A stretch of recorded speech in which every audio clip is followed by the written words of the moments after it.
लीजिए सुनिए मुंशी प्रेमचंद की लिखी कहानी त्रिशूल, मेरी यानी समीर गोस्वामी की आवाज में। अंधेरी रात है, मूसलाधार पानी बरस रहा है। खिड़कियों पर पानी के थप्पड़ लग रहे हैं। कमरे की रोशनी खिड़की से बाहर जाती है तो पानी की बड़ी बड़ी बूंदें तीरों की तरह नोकदार, लंबी, मोटी गिरती हुई नजर आ जाती हैं। इस वक्त अगर घर में आग भी लग जाए तो शायद मैं बाहर निकलने की हिम्मत न करूं। लेकिन एक दिन था जब ऐसी ही अंधेरी भयानक रात के वक्त मैं मैदान में बंदूक लिए पहरा दे रहा था। उसे आज 30 साल गुजर गए। उन दिनों मैं फौज में नौकर था। आह, वो फौजी जिंदगी कितने मजे से गुजरती थी। मेरी जिंदगी की सबसे मीठी, सबसे सुहानी यादगारें उसी जमाने से जुड़ी हुई हैं। आज मुझे इस अंधेरी कोठरी में अखबारों के लिए लेख लिखते देखकर कौन समझेगा कि इस नीम जान, झुकी हुई कमर वाले खस्ता हाल आदमी में भी कभी हौसला और हिम्मत और जोश का दरिया लहरें मारता था। क्या क्या दोस्त थे जिनके चेहरों पर हमेशा मुस्कुराहट नाचती रहती थी। शेरदिल राम सिंह और मीठे गले वाले देवीदास की याद क्या कभी दिल से मिट सकती है? वो अदन, वो बसरा, वो मिश्र, सब आज मेरे लिए सपने हैं। यथार्थ है तो ये तंग कमरा और अखबार का दफ्तर। हाँ, ऐसी ही अंधेरी, डरावनी, सुनसान रात थी।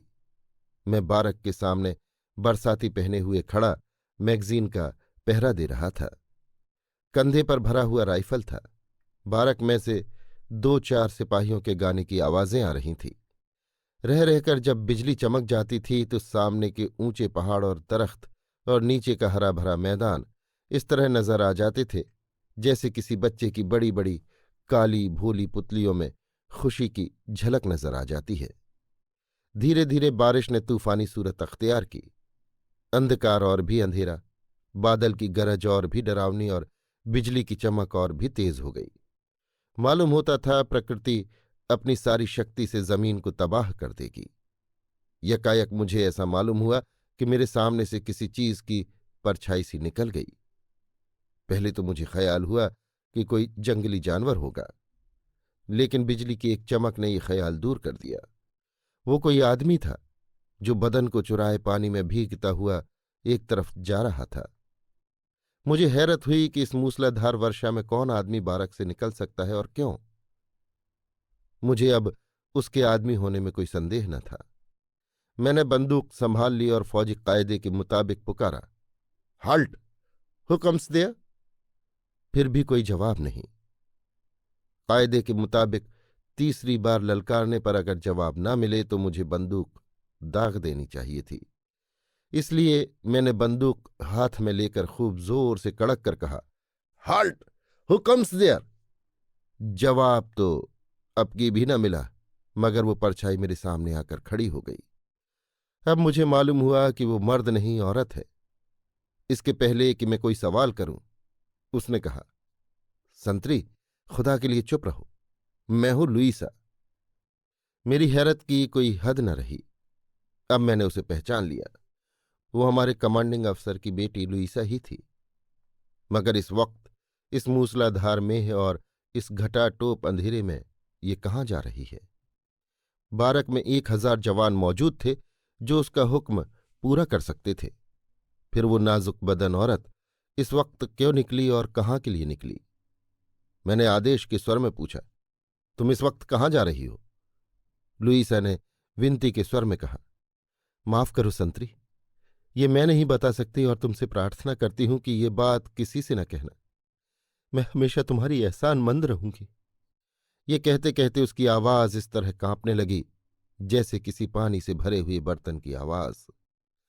मैंने उसी सिपाहियाना अंदाज से कहा, यह कैसे हो सकता है? मैं फौज का एक अदना सिपाही हूं, मुझे इतना अख्तियार नहीं। मैं कायदे के मुताबिक आपको अपने सार्जेंट के सामने ले जाने के लिए मजबूर हूं। लेकिन क्या तुम नहीं जानते कि मैं तुम्हारे कमांडिंग अफसर की लड़की हूं? मैंने जरा हंसकर जवाब दिया, अगर मैं इस वक्त कमांडिंग अफसर साहब को भी ऐसी हालत में देखूं तो उनके साथ भी मुझे यही सख्ती करनी पड़ेगी। कायदा सबके लिए एक सा है और एक सिपाही को किसी हालत में उसे तोड़ने का अख्तियार नहीं है। ये निर्दय उत्तर पाकर उसने करुण स्वर में पूछा, तो फिर क्या तदबीर है? मुझे उस पर रहम तो आ रहा था, लेकिन कायदों की जंजीरों से जकड़ा हुआ था। मुझे नतीजे का जरा भी डर न था। कोर्ट मार्शल या तनज्जुली या और कोई सजा मेरे ध्यान में न थी। मेरा अंतःकरण भी साफ था, लेकिन कायदे को कैसे तोड़ूं? इसी हैस बैस में खड़ा था कि लुईसा ने एक कदम बढ़कर मेरा हाथ पकड़ लिया और निहायत पुरदर्द बेचैनी के लहजे में बोली, तो फिर मैं क्या करूं? ऐसा मालूम हो रहा था कि जैसे उसका दिल पिघला जा रहा हो। मैं महसूस कर रहा था कि उसका हाथ कांप रहा है। एक बार जी में आया, जाने दूं। प्रेमी के संदेश या अपने वचन की रक्षा के सिवा और कौन सी शक्ति इस हालत में उसे घर से निकलने पर मजबूर करती? फिर मैं क्यों किसी की मोहब्बत की राह का कांटा बनूं? लेकिन कायदे ने फिर जुबान पकड़ ली। मैंने अपना हाथ छुड़ाने की कोशिश न करके मुंह फेर कर कहा, और कोई तदबीर नहीं है। मेरा जवाब सुनकर उसकी पकड़ ढीली पड़ गई कि जैसे शरीर में जान न हो, पर उसने अपना हाथ हटाया नहीं। मेरे हाथ को पकड़े हुए गिड़गिड़ा कर बोली, संतरी, मुझ पर रहम करो, खुदा के लिए मुझ पर रहम करो। मेरी इज्जत खाक में मत मिलाओ। मैं बड़ी बदनसीब हूं। मेरे हाथ पर आंसुओं के कई गर्म कतरे टपक पड़े। मूसलाधार बारिश का मुझ पर जरा भी असर न हुआ था, लेकिन इन चंद बूंदों ने मुझे सर से पांव तक हिला दिया।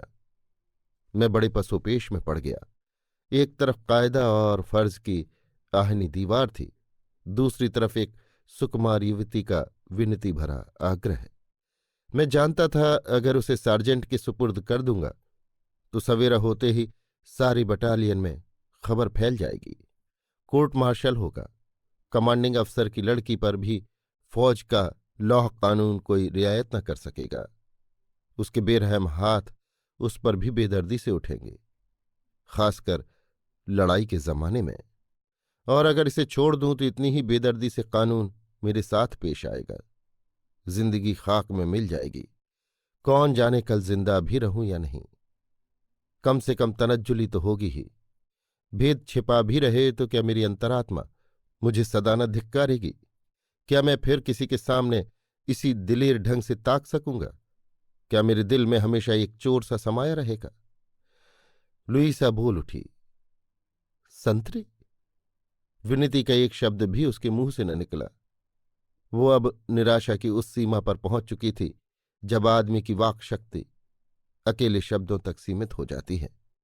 मैंने सहानुभूति के स्वर में कहा, बड़ा मुश्किल मामला है। संतरी, मेरी इज्जत बचा लो। मेरे सामर्थ्य में जो कुछ है वो तुम्हारे लिए करने को तैयार हूं। मैंने स्वाभिमानपूर्वक कहा, मिस लुईसा, मुझे लालच न दीजिए। मैं लालची नहीं हूं। मैं सिर्फ इसलिए मजबूर हूं कि एक फौजी कानून को तोड़ना एक सिपाही के लिए दुनिया में सबसे बड़ा जुर्म है। क्या एक लड़की के सम्मान की रक्षा करना नैतिक कानून नहीं है? क्या फौजी कानून नैतिक कानून से भी बड़ा है? लुईसा ने जरा जोश में भरकर कहा। इस सवाल का मेरे पास क्या जवाब था? मुझसे कोई जवाब न बन पड़ा। फौजी कानून अस्थायी परिवर्तनशील होता है, परिवेश के अधीन होता है। नैतिक कानून अटल और सनातन होता है, परिवेश से ऊपर। मैंने कायल होकर कहा, जाओ मिस लुईसा, तुम अब आजाद हो। तुमने मुझे लाजवाब कर दिया। मैं फौजी कानून तोड़कर इस नैतिक कर्तव्य को पूरा करूंगा, मगर तुमसे केवल यही प्रार्थना है कि आगे फिर कभी किसी सिपाही को नैतिक कर्तव्य का उपदेश न देना, क्योंकि फौजी कानून में वो भी जुर्म है। फौजी आदमी के लिए दुनिया में सबसे बड़ा कानून फौजी कानून है। फौज किसी नैतिक, आत्मिक या ईश्वरीय कानून की परवाह नहीं करती। लुईसा ने फिर मेरा हाथ पकड़ लिया और एहसान में डूबे हुए लहजे में बोली, संतरी, भगवान तुम्हें इसका फल दे। मगर फौरन उसे संदेह हुआ कि शायद ये सिपाही आइंदा किसी मौके पर ये भेद न खोल दे, इसलिए अपने और भी इत्मीनान के ख्याल से उसने कहा, मेरी आबरू अब तुम्हारे हाथ है। मैंने विश्वास दिलाने वाले ढंग से कहा, मेरी ओर से आप बिल्कुल इत्मीनान रखिए। कभी किसी से नहीं कहोगे ना? कभी नहीं। कभी नहीं। हाँ, जीते जी कभी नहीं। अब मुझे इत्मीनान हो गया संतरी। लुईसा तुम्हारी इस नेकी और एहसान को मौत की गोद में जाते वक्त भी न भूलेगी। तुम जहां रहोगे, तुम्हारी ये बहन तुम्हारे लिए भगवान से प्रार्थना करती रहेगी। जिस वक्त तुम्हें कभी जरूरत हो, मेरी याद करना। लुईसा दुनिया के उस पर्दे पर होगी, तब भी तुम्हारी खिदमत के लिए हाजिर होगी। वो आज से तुम्हें अपना भाई समझती है। सिपाही की जिंदगी में ऐसे मौके आते हैं जब उसे एक खिदमत करने वाली बहन की जरूरत होती है। भगवान ना करे तुम्हारी जिंदगी में ऐसे मौके आए, लेकिन अगर आए तो लुईसा अपना फर्ज अदा करने में कभी पीछे न रहेगी।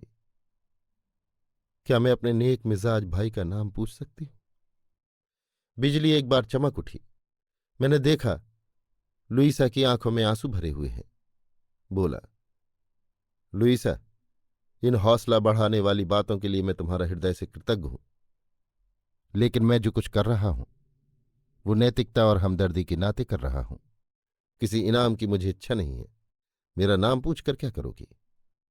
लुईसा ने शिकायत के स्वर में कहा, क्या बहन के लिए भाई का नाम पूछना भी फौजी कानून के खिलाफ है? इन शब्दों में कुछ ऐसी सच्चाई, कुछ ऐसा प्रेम, कुछ ऐसा अपनापन भरा हुआ था कि मेरी आंखों में बरबस आंसू भर आए। बोला, नहीं लुईसा, मैं सिर्फ यही चाहता हूं कि इस भाई जैसे सलूक में स्वार्थ की छाया भी न रहने पाए। मेरा नाम श्रीनाथ सिंह है।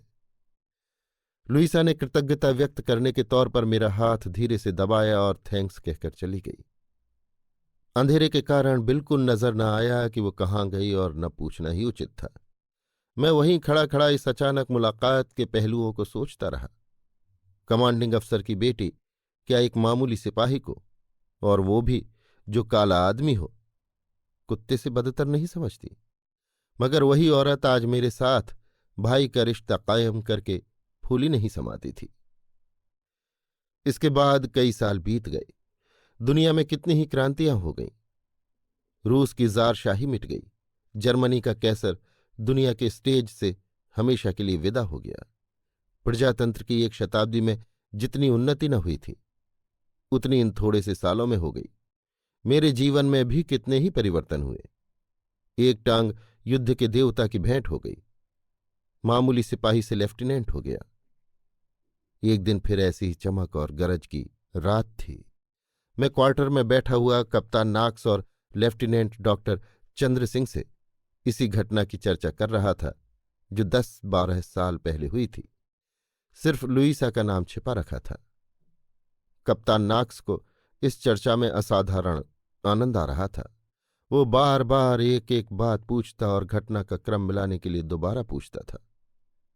जब मैंने आखिर में कहा कि उस दिन भी ऐसी ही अंधेरी रात थी, ऐसी मूसलाधार बारिश हो रही थी और यही वक्त था, तो नाक्स अपनी जगह से उठकर खड़ा हो गया और बहुत उद्विग्न होकर बोला, क्या उस औरत का नाम लुईसा तो नहीं था? मैंने आश्चर्य से कहा, आपको उसका नाम कैसे मालूम हुआ? मैंने तो नहीं बतलाया। पर नाक्स की आंखों में आंसू भर आए। सिसकियां लेकर बोले, ये सब आपको अभी मालूम हो जाएगा। पहले ये बतलाइए कि आपका नाम श्रीनाथ सिंह है या चौधरी? मैंने कहा, मेरा पूरा नाम श्रीनाथ सिंह चौधरी है। अब लोग मुझे सिर्फ चौधरी कहते हैं, लेकिन उस वक्त चौधरी के नाम से मुझे कोई न जानता था। लोग श्रीनाथ कहते थे। कप्तान नाक्स अपनी कुर्सी खींचकर मेरे पास आ गए और बोले, तब तो आप मेरे पुराने दोस्त निकले। मुझे अब तक नाम के बदल जाने से धोखा हो रहा था, वरना आपका नाम तो मुझे खूब याद है। हाँ, ऐसा याद है कि शायद मरते दम तक भी न भूलूं, क्योंकि ये उसकी आखिरी वसीयत है। ये कहते कहते नाक्स खामोश हो गए और आंखें बंद करके सर मेज पर रख लिया। मेरा आश्चर्य हर क्षण बढ़ता जा रहा था और लेफ्टिनेंट डॉक्टर चंद्र सिंह भी सवाल भरी नजरों से एक बार मेरी तरफ और दूसरी बार कप्तान नाक्स के चेहरे की तरफ देख रहे थे। 2 मिनट तक खामोश रहने के बाद कप्तान नाक्स ने सर उठाया और एक लंबी सांस लेकर बोले, क्यों लेफ्टिनेंट चौधरी, तुम्हें याद है एक बार एक अंग्रेज सिपाही ने तुम्हें बुरी गाली दी थी?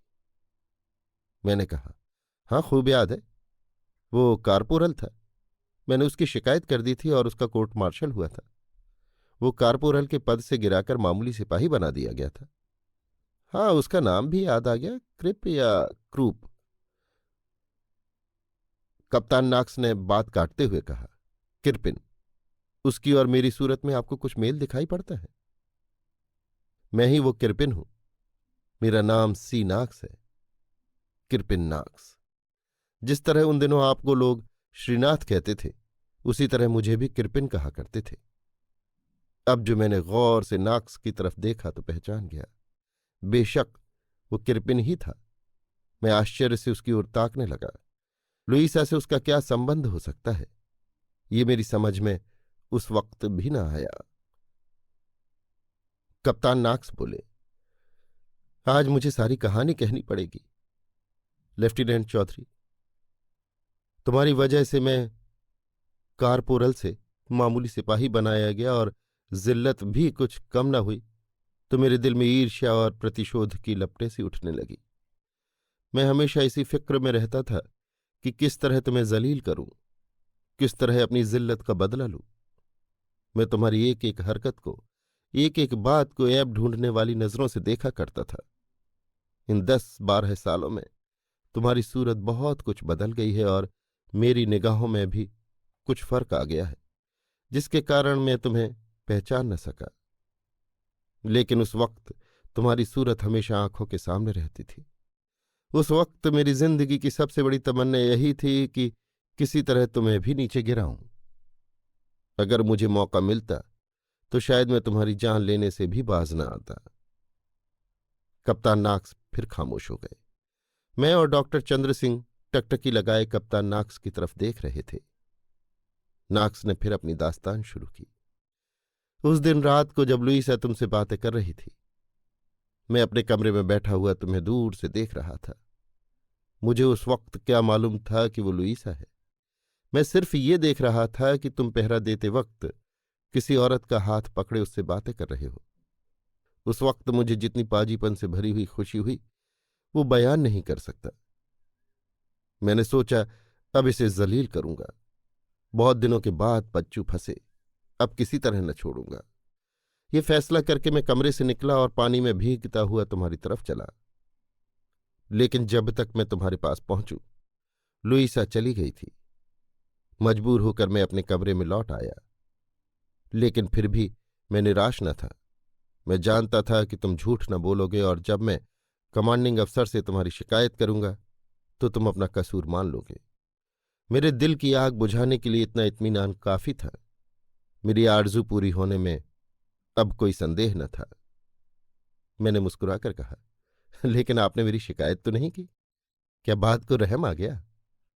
नाक्स ने जवाब दिया, नहीं जी, रहम किस मरदूत को आता था। शिकायत न करने का दूसरा ही कारण था।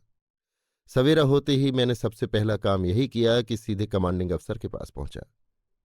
तुम्हें याद होगा, मैं उनके बड़े बेटे रॉजर्स को घुड़सवारी सिखाया करता था, इसलिए वहां जाने में किसी किस्म की झिझक या रुकावट न हुई। जब मैं पहुंचा तो रॉजर्स और लुईसा दोनों चाय पी रहे थे। आज इतने सवेरे मुझे देखकर रॉजर्स ने कहा, आज इतनी जल्दी क्यों किरपिन? अभी तो वक्त नहीं हुआ। आज बहुत खुश नजर आ रहे हो।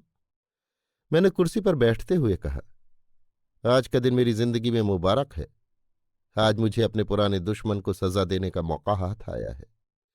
आपको मालूम है ना, एक राजपूत सिपाही ने कमांडिंग अफसर से शिकायत करके मेरी तनज्जुली करा दी थी। रॉजर्स ने कहा, हाँ हाँ, मालूम क्यों नहीं, मगर तुमने उसे गाली दी थी। मैंने किसी कदर झेंपते हुए कहा, मैंने गाली नहीं दी थी, सिर्फ ब्लडी कहा था। सिपाहियों में इस तरह की बदजुबानी एक आम बात है, मगर उस राजपूत ने मेरी शिकायत कर दी। आज मैं उसे एक संगीन जुर्म में पकड़ पाया हूं।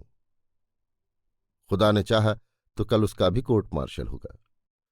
मैंने आज रात को उसे एक औरत से बातें करते देखा है, बिल्कुल उस वक्त जब वो ड्यूटी पर था। वो बात से इनकार नहीं कर सकता, इतना कमीना नहीं है। लुईसा के चेहरे का रंग कुछ का कुछ हो गया। अजीब पागलपन से मेरी तरफ देखकर बोली, तुमने और क्या देखा? मैंने कहा, जितना मैंने देखा है उतना उस राजपूत को जलील करने के लिए काफी है। जरूर उसकी किसी से आशनाई है और वो औरत हिंदुस्तानी नहीं, कोई यूरोपियन लेडी है। मैं कसम खा सकता हूं दोनों एक दूसरे का हाथ पकड़े बिल्कुल उसी तरह बातें कर रहे थे जैसे प्रेमी प्रेमिका किया करते हैं। लुईसा के चेहरे पर हवाइयां उड़ने लगीं। चौधरी, मैं कितना कमीना हूं, इसका अंदाजा तुम खुद कर सकते हो। मैं चाहता हूं तुम मुझे कमीना कहो, मुझे धिक्कारो। मैं दरिंदे वहशी से भी ज्यादा बेरहम हूं, काले सांप से भी ज्यादा जहरीला हूं। वो खड़ी दीवार की तरफ ताक रही थी कि इसी बीच रॉजर्स का कोई दोस्त आ गया। वो उसके साथ चला गया। लुईसा मेरे साथ अकेली रह गई तो उसने मेरी ओर प्रार्थना भरी आंखों से देखकर कहा, कृपिन, तुम उस राजपूत सिपाही की शिकायत मत करना। मैंने ताज्जुब से पूछा, क्यों? लुईसा ने सर झुकाकर कहा, इसलिए कि जिस औरत को तुमने उसके साथ बातें करते देखा वो मैं ही थी। मैंने और भी चकित होकर कहा, तो क्या तुम उसे? लुईसा ने बात काटकर कहा, चुप, वो मेरा भाई है। बात यह है, मैं कल रात को एक जगह जा रही थी। तुमसे छिपाऊंगी नहीं कृपिन, जिसको मैं दिलो जान से ज्यादा चाहती हूं उससे रात को मिलने का वादा था। वो मेरे इंतजार में पहाड़ के दामन में खड़ा था। अगर मैं न जाती तो उसकी कितनी दिल शिकनी होती। मैं ज्यों ही मैगजीन के पास पहुंची, उस राजपूत सिपाही ने मुझे टोक दिया। वो मुझे फौजी कायदे के मुताबिक सार्जेंट के पास ले जाना चाहता था, लेकिन मेरे बहुत अनुनय विनय करने पर वो मेरी लाज रखने के लिए फौजी कानून तोड़ने को तैयार हो गया। सोचो, उसने अपने सिर कितनी बड़ी जिम्मेदारी ली। मैंने उसे अपना भाई कहकर पुकारा है और उसने भी मुझे बहन कहा है। सोचो, अगर तुम उसकी शिकायत करोगे तो उसकी क्या हालत होगी। वो नाम न बतलाएगा, इसका मुझे पूरा विश्वास है। अगर उसके गले पर तलवार भी रख दी जाएगी तो भी वो मेरा नाम न बतलाएगा। मैं नहीं चाहती कि एक नेक काम करने का उसे ये इनाम मिले। तुम उसकी शिकायत हरगिज मत करना, तुमसे यही मेरी प्रार्थना है। मैंने निर्दय कठोरता से कहा, उसने मेरी शिकायत करके मुझे जलील किया है। ऐसा अच्छा मौका पाकर मैं उसे छोड़ना नहीं चाहता। जब तुमको यकीन है कि वो तुम्हारा नाम न बतलाएगा तो फिर उसे जहन्नुम में जाने दो। लुईसा ने मेरी तरफ घृणापूर्वक देखकर कहा, चुप रहो कृपिन, ऐसी बातें मुझसे न करो। मैं इसे कभी गवारा न करूंगी कि मेरी इज्जत आबरू के लिए उसे जिल्लत और बदनामी का निशाना बनना पड़े। अगर तुम मेरी न मानोगे तो मैं सच कहती हूं, मैं खुदकुशी कर लूंगी। उस वक्त तो मैं सिर्फ प्रतिशोध का प्यासा था, अब मेरे ऊपर वासना का भूत सवार हुआ। मैं बहुत दिनों से दिल में लुईसा की पूजा किया करता था, लेकिन अपनी बात कहने का साहस न कर सकता था। अब उसको बस में लाने का मुझे मौका मिला। मैंने सोचा, अगर ये उस राजपूत सिपाही के लिए जान देने को तैयार है तो निश्चय ही मेरी बात पर नाराज नहीं हो सकते। मैंने उसी निर्दय स्वार्थपरता के साथ कहा, मुझे सख्त अफसोस है मगर अपने शिकार को छोड़ नहीं सकता। लुईसा ने मेरी तरफ बेकस निगाहों से देखकर कहा, यह तुम्हारा आखिरी फैसला है? मैंने निर्दयी निर्लज्जता से कहा, नहीं लुईसा, यह आखिरी फैसला नहीं है। तुम चाहो तो उसे तोड़ सकती हो, ये बिल्कुल तुम्हारे इम्कान में है। मैं तुमसे कितनी मोहब्बत करता हूं ये आज तक शायद तुम्हें मालूम न हो, मगर इन 3 सालों में तुम एक पल के लिए भी मेरे दिल से दूर नहीं हुई। अगर तुम मेरी तरफ से अपने दिल को नर्म कर लो, मेरी मोहब्बत की कद्र करो, तो मैं सब कुछ करने को तैयार हूं। मैं आज तक मामूली सिपाही हूं और मेरे मुंह से मोहब्बत का निमंत्रण पाकर शायद तुम दिल में हंसती होगी, लेकिन एक दिन मैं भी कप्तान हो जाऊंगा और तब शायद हमारे बीच इतनी बड़ी खाई न रहेगी। लुईसा ने रोकर कहा, कृपिन, तुम बड़े बेरहम हो। मैं तुमको इतना जालिम न समझती थी। खुदा ने क्यों तुम्हें इतना संग दिल बनाया? क्या तुम्हें एक बेकस औरत पर जरा भी रहम नहीं आता? मैं उसकी बेचारगी पर दिल में खुश होकर बोला, जो खुद संगदिल हो उसे दूसरों की संगदिली की शिकायत करने का क्या हक है? लुईसा ने गंभीर स्वर में कहा, मैं बेरहम नहीं हूं कृपिन, खुदा के लिए इंसाफ करो। मेरा दिल दूसरे का हो चुका, मैं उसके बगैर जिंदा नहीं रह सकती और शायद वो भी मेरे बगैर जिंदा न रहे।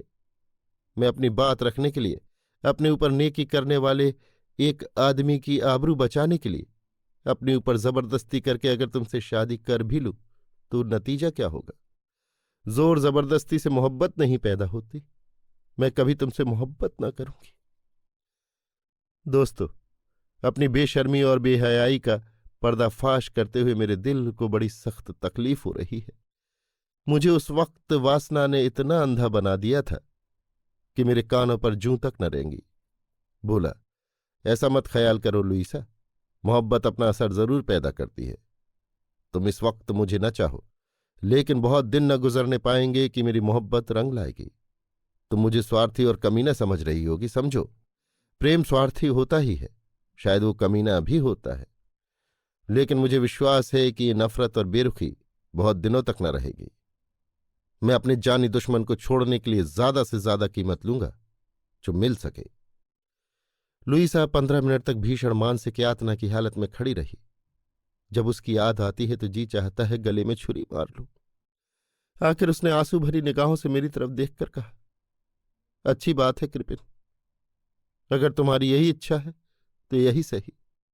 तुम जो कीमत चाहते हो वो मैं देने का वादा करती हूं, मगर खुदा के लिए इस वक्त जाओ।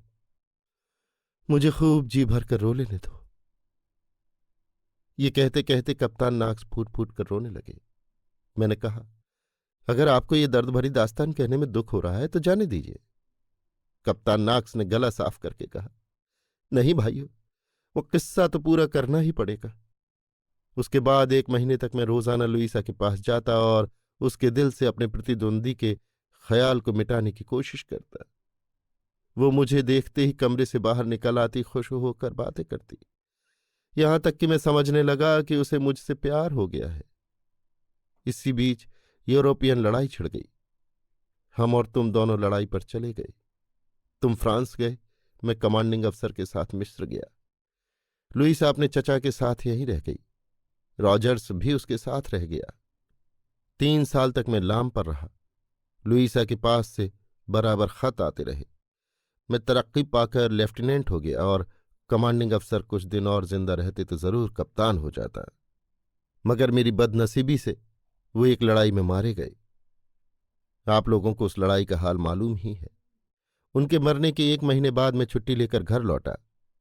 लुईसा अब भी अपने चचा के साथ ही थी, मगर अफसोस, अब न वो हुस्न था न वो जिंदा दिली, घुलकर कांटा हो गई थी। उस वक्त मुझे उसकी हालत देखकर रंज हुआ। मुझे अब मालूम हो गया कि उसकी मोहब्बत कितनी सच्ची और कितनी गहरी थी। मुझसे शादी का वादा करके भी वो अपनी भावनाओं पर विजय न पा सकी थी। शायद इसी गम में कुढ़ कुढ़ कर उसकी ये हालत हो गई थी। एक दिन मैंने उससे कहा, लुईसा, मुझे ऐसा ख्याल होता है कि शायद तुम अपने पुराने प्रेमी को भूल नहीं सकी। अगर मेरा ये ख्याल ठीक है तो मैं उस वादे से तुमको मुक्त करता हूं। तुम शौक से उसके साथ शादी कर लो। मेरे लिए यही इत्मीनान काफी होगा कि मैं दिन रहते घर आ गया। मेरी तरफ से अगर कोई मलाल हो तो उसे निकाल डालो। लुईसा की बड़ी बड़ी आंखों से आंसू की बूंदें टपकने लगी। बोली, वो अब इस दुनिया में नहीं है कृपिन। आज 6 महीने हुए वो फ्रांस में मारे गए। मैं ही उनकी मौत का कारण हुई, यही गम है। फौज से उनका कोई संबंध न था। अगर वो मेरी ओर से निराश न हो जाते तो कभी फौज में भर्ती न होते। मरने ही के लिए वो फौज में गए, मगर तुम आ गए। मैं बहुत जल्दी अच्छी हो जाऊंगी। अब मुझ में तुम्हारी बीवी बनने की काबिलियत ज्यादा हो गई। तुम्हारे पहलू में अब कोई कांटा नहीं रहा और न मेरे दिल में कोई गम। इन शब्दों में व्यंग भरा हुआ था, जिसका आशय ये था कि मैंने लुईसा की प्रेमी की जान ली। इसकी सच्चाई से कौन इनकार कर सकता है। इसके प्रायश्चित की अगर कोई सूरत थी तो यही कि लुईसा की इतनी खातिरदारी, इतनी दिलजोई करूं, उस पर इस तरह न्यौछावर हो जाऊं कि उसके दिल से दुख निकल जाए। इसके 1 महीने बाद शादी का दिन तय हो गया। हमारी शादी भी हो गई। हम दोनों घर आए। दोस्तों की दावत हुई। शराब के दौर चले। मैं अपनी खुशनसीबी पर फूला नहीं समाता था, और मैं ही क्यों, मेरे इष्ट मित्र सब मेरी खुशकिस्मती पर मुझे बधाई दे रहे थे। मगर क्या मालूम था कि तकदीर मुझे यों सब्ज़बाग दिखा रही है। क्या मालूम था कि ये वो रास्ता है जिसके पीछे जालिम शिकारी का जाल बिछा हुआ है। मैं तो दोस्तों की खातिर तवाजो में लगा हुआ था। उधर लुईसा अंदर कमरे में लेटी इस दुनिया से रुखसत होने का सामान कर रही थी। मैं एक दोस्त को बधाई का धन्यवाद दे रहा था कि रॉजर्स ने आकर कहा, कृपिन चलो, तुम्हें लुईसा बुला रही है, जल्द, उसकी न जाने क्या हालत हो रही है। मेरे पैरों तले से जमीन खिसक गई। दौड़ा हुआ लुईसा के कमरे में आया। कप्तान नाक्स की आंखों से फिर आंसू बहने लगे। आवाज फिर भारी हो गई। जरा दम लेकर उन्होंने कहा, अंदर जाकर देखा तो लुईसा कोच पर लेटी हुई थी। उसका शरीर ऐंठ रहा था। चेहरे पर भी उसी ऐंठन के लक्षण दिखाई दे रहे थे। मुझे देखकर बोली, कृपिन मेरे पास आ जाओ। मैंने शादी करके अपना वचन पूरा कर दिया। इससे ज्यादा मैं तुम्हें कुछ और न दे सकती थी, क्योंकि मैं अपनी मोहब्बत पहले ही दूसरी की भेंट कर चुकी हूं।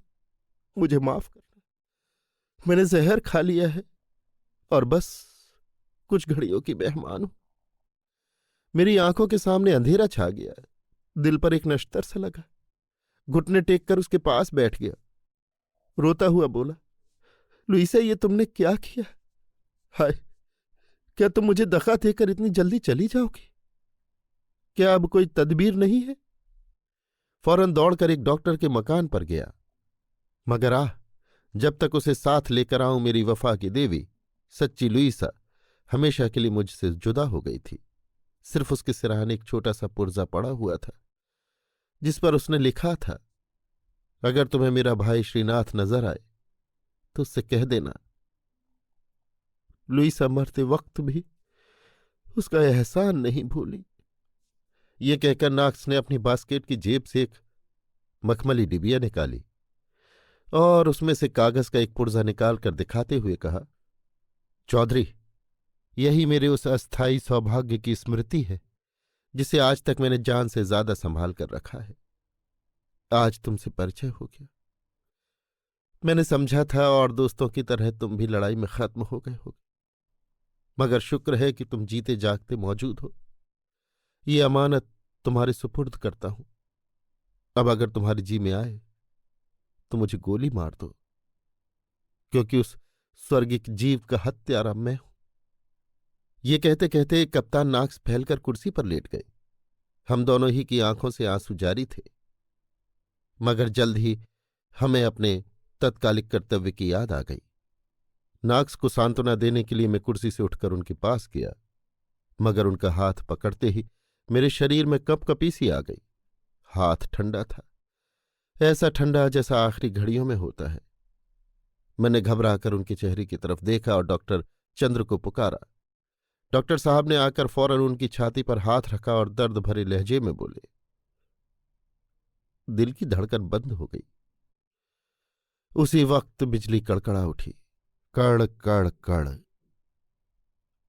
अभी आप सुन रहे थे मुंशी प्रेमचंद की लिखी कहानी त्रिशूल, मेरी यानी समीर गोस्वामी की आवाज में।